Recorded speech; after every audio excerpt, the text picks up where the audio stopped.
El concepto inicial de personalidad viene de las obras teatrales. Persona era sinónimo de personaje y se designaba con ello la máscara hueca o carátula que empleaban los actores en las representaciones teatrales para amplificar el volumen de su voz. Así es como para el griego y latín, la personalidad es resonar con fuerza. Ahora pasaremos a ver dos conceptos de personalidad que por lo contradictorio y al mismo tiempo complementario han llamado mi atención. El primero es por Aquilino Polaino Lorente. Aquilino nos dice que el concepto de personalidad que circula en la sociedad constituye una imagen de la persona, tomando en cuenta la apariencia, el comportamiento, el contexto y los determinantes sociales en que se encuentra involucrado. Según esto, personalidad es algo que se añade o yuxtapone al ser de la persona.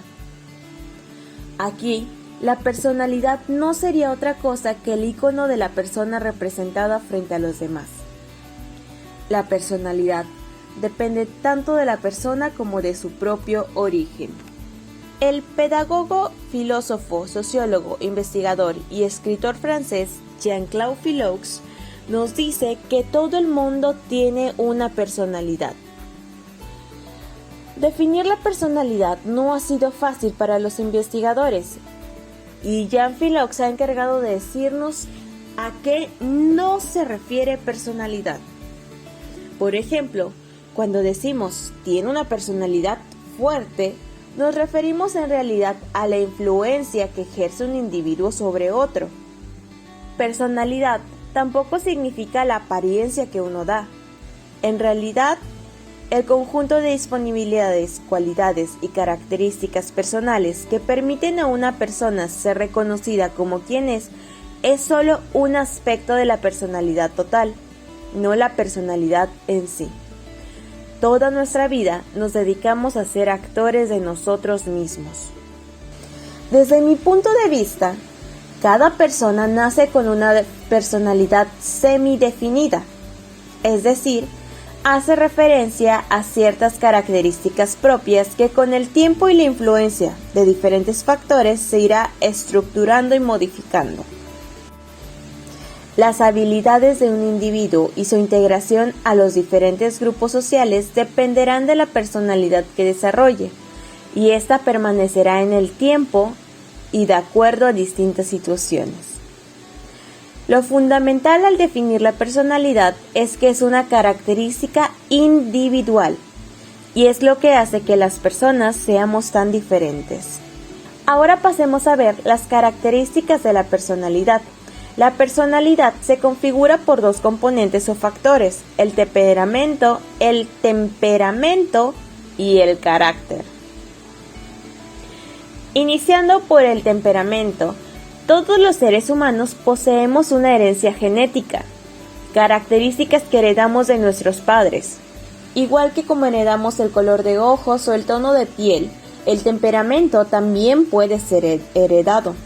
El temperamento es un componente de la personalidad porque determina de alguna manera ciertas características de cognición, comportamiento y emocionales. Por otro lado, tenemos el carácter. Denominamos carácter a las características de la personalidad que son aprendidas en el medio. A diferencia del temperamento que es heredado, el carácter es aprendido.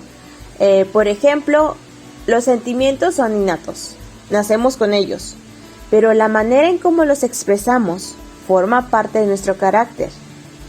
Algunos autores aseguran que el temperamento es más importante en el despliegue de la personalidad, mientras que otros sostienen que el factor ambiental determina la personalidad. Sin embargo, no se puede asignar más peso a uno u a otro factor. En realidad, la personalidad se determina en partes proporcionales. Por último, veremos algunos modelos o teorías que explican la personalidad. Aunque no existe una teoría única de la personalidad, hay varias teorías que explican y comprenden al ser humano desde puntos de vista particulares y diferentes. iniciando por uno de los más reconocidos, que es el modelo de los 5 grandes factores de la personalidad. Este modelo genera mayor aceptación en el ámbito de la psicología americana y europea.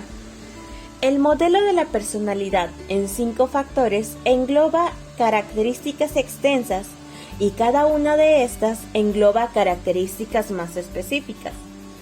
La primera característica extensa de la que les hablaré es el neuroticismo. Del neuroticismo se despliegan las características de la desregulación emocional, la hostilidad, la ira, la depresión, la preocupación por identidad, la ansiedad, la vulnerabilidad. En cambio, si tenemos un neuroticismo bajo, tenderemos a ser insinceros y a creernos invencibles. El segundo es la extroversión.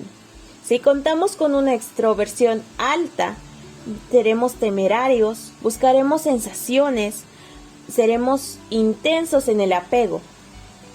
Por el contrario, una extroversión baja provoca una retirada social del individuo. El tercer factor es la apertura. En el punto más alto de la apertura tenemos las aberraciones cognitivo-perceptivas, mientras que en el punto más bajo tenderemos a ser intolerantes y de ideas fijas. El cuarto factor es la afabilidad. Una afabilidad alta nos trae autodespreocupación y docilidad, mientras que una afabilidad baja nos lleva a la agresividad, la arrogancia, la manipulación y la desconfianza. El último factor de este modelo es el tesón. Mientras más alto el tesón, tenemos adicciones patológicas al trabajo y un perfeccionismo, mientras que entre más bajo, seremos desordenados, inconexos e irresponsables. Se cree que los individuos presentan cada una de las 5 dimensiones de la personalidad hasta cierto punto. Algunas personas califican más alto en algunas características que en otras. La variedad infinita de maneras en las que difieren los individuos en cuanto a la manera en la que expresan las características es parte de lo que hace tan fascinante al estudio de la personalidad. Lo que el modelo de los 5 grandes factores aporta a la investigación de la personalidad es una descripción de en qué consiste la patología de la personalidad de un individuo. Ahora hablaremos sobre las teorías psicodinámicas. Las teorías psicodinámicas determinan que las características intrapsíquicas del ser humano son importantes en el desarrollo de su personalidad.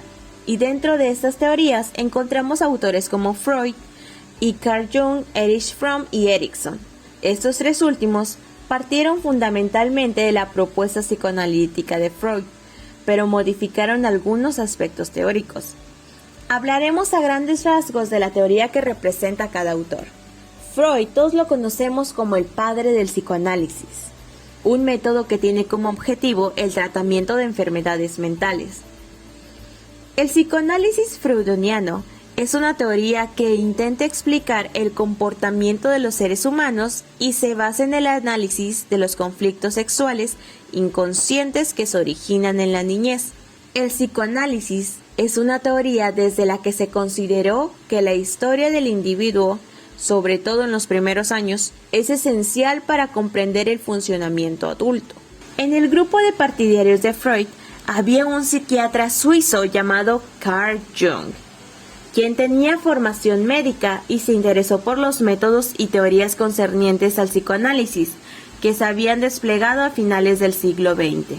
Carl Jung no estaba de acuerdo con la teoría freudiana en el sentido de su concepto del inconsciente como paradigma original de la personalidad y no meramente de la parte reprimida. En general, cuando Jung hablaba de personalidad se refería al psique, que es un término griego para definir espíritu o alma. De esta manera evitaba la relación de una división científica de la personalidad en funciones sin relación, proponiendo en su lugar la integración de todos los aspectos de la personalidad. De hecho, describió a toda la personalidad integrada como el sí mismo. A Jung le atraía el hecho de que el desarrollo anatómico del feto contiene la historia evolutiva de la humanidad, la cual se inicia en un organismo unicelular y se convierte en un producto a término. Creía que la psique poseía un registro de recuerdos y le dio el nombre de inconsciente colectivo. Una de las grandes aportaciones de Jung a la investigación de la personalidad es la que se refiere al binomio extroversión-introversión, la cual indica que se nace con un determinado tipo de temperamento que provoca inquietud principalmente de nuestra propia persona, estos son los introvertidos, o del mundo exterior, refiriéndose al carácter extrovertido. Refirió a los introvertidos como personas indecisas y a la defensiva, que prefieren observar al mundo con reserva, sin que se comprometan en forma personal y directa. En cambio, el extrovertido tiene un carácter desprendido y seguro, se siente cómodo en cualquier lugar y suele hacer amigos con facilidad. Pasemos con el siguiente. Para Erich Fromm, el concepto de libertad fue uno de los principales elementos para determinar el desarrollo del ser humano. Este concepto es diferente de la teoría psicoanalítica de Freud, debido a que para el psicoanálisis el ser humano se encuentra en una lucha constante entre satisfacer sus instintos y pulsaciones y que estos no sean amenazantes en la sociedad. Esta dinámica genera tensión, frustración y por lo tanto neurosis. Para Fromm, la libertad y la sociedad se encuentran estrechamente relacionadas debido a que una depende de la otra. Sin embargo, el ser humano se encuentra constantemente entre la búsqueda de su libertad y escapar de esta. Para ello, describió 3 maneras en las cuales se puede ceder la libertad o escapar de ella.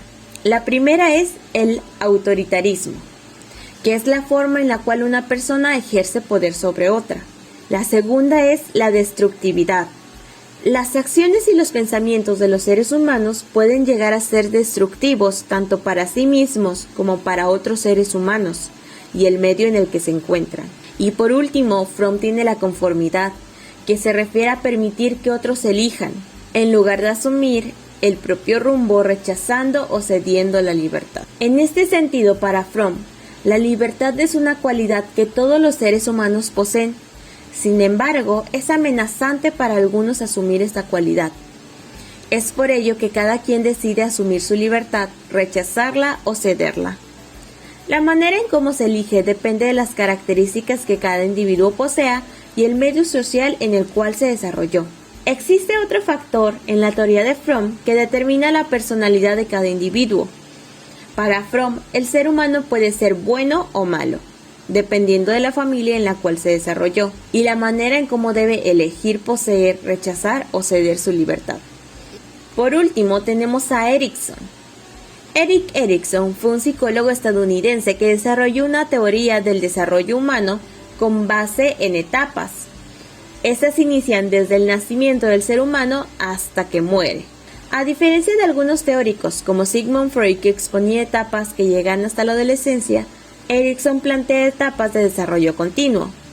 Las características del desarrollo se manifiestan en 8 etapas del ciclo vital y consisten en la búsqueda y adaptación del ser humano al ambiente, y en cada etapa existen fuerzas antagónicas que se encuentran en conflictos y tienen como objetivo que el ser humano obtenga un logro al finalizar la etapa. Estas han sido tan solo algunas de las teorías que podemos encontrar sobre la personalidad.